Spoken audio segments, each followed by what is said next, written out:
gigantic face masks of bean flour and egg white, and I rarely noticed her beauty any more.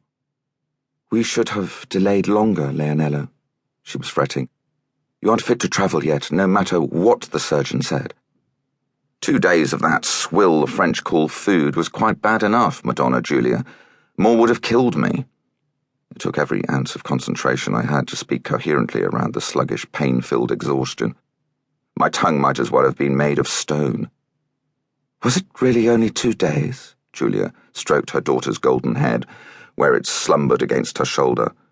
Little Laura wasn't even 2 years old yet, but even she had felt the tension of the past few days, clinging to her mother like a limpet. "It felt like a year."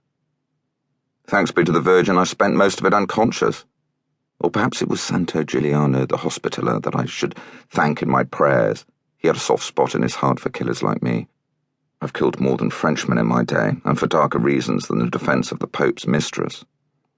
The carriage felt stuffy, and I reached out my splintered fingers to nudge open the shuttered window. A wave of pain flashed through my hand, and I had to bite down savagely on the inside of my cheek. French boots had stamped on my hand, trying to get my knife away. Every finger was broken, and the littlest finger gone altogether. The French surgeon had made a clean, cauterized stump of the mangled thing at the same time he had splintered my other fingers, probed and cleaned my wounds, drained blood and excised bone splinters, purged and bandaged, and did whatever else surgeons did to keep their victims alive. It must have worked.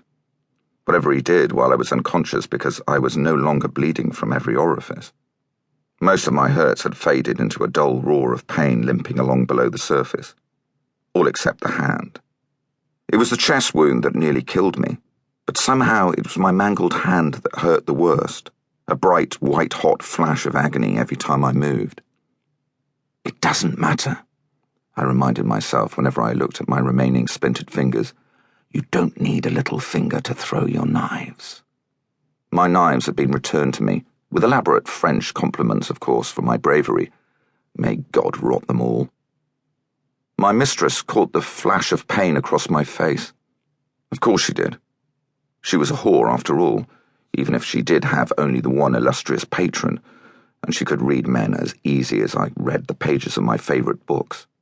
"Your hand." "Leave your fussing, Madonna," I said irritably, pushing back the blackness that threatened to swamp my vision every time I moved. "I assure you I haven't travelled in such comfort in all my life. I feel like a sultan." Madonna Giulia had her carriage back. The French general had tactfully returned the stolen horses and even added a wicker-bound flask of his own wine, should La Bella find herself thirsty on the day's ride to Rome. My mistress had displaced her sister and mother-in-law to ride with her maidservants, and insisted I take the whole second seat for myself so I could make the journey lying down in comfort. But my pride demanded that I sit upright, and La Bella scolded me for being a stiff-necked fool, and pride and pain and scolding together had me half lying and half sitting, and altogether half comfortable. It was still better than being crammed into the wagons with all the rest of the servants, and for that I had to thank her. "I wasn't going to have you bumping all the way back to Rome in that jolting wagon," she returned. "Not after what you did for me." "It doesn't matter." I drank in the cold air from the open window, the wind coming in to slap at my unshaven cheeks. The dry brown hills were empty of passers-by. One look at the mass of swaggering soldiers and the French lilies on their rippling flags, and every villager within eye or earshot went to ground. We might as well have been riding through a land of ghosts.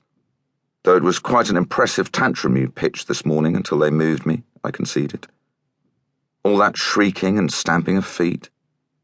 "Yes, I've gotten very good at tantrums, haven't I? It may only have been 2 days, but I think the French are quite glad to see the back of me." My mistress had a temper sweet as honey and a nature as easy-flowing as a running stream.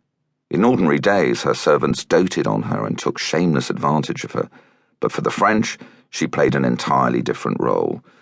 She'd put on a splendid performance as the Pope's pampered mistress, throwing fits, hurling insults, and exploding into tears at the slightest provocation. She looked very grand in her sumptuous travelling furs, and when she moved to wrap Laura more soundly in her own cloak, I saw the gleam of a huge pearl at her throat. I tilted my head. "They let you keep that?" "Yes," Madonna Giulia looked down.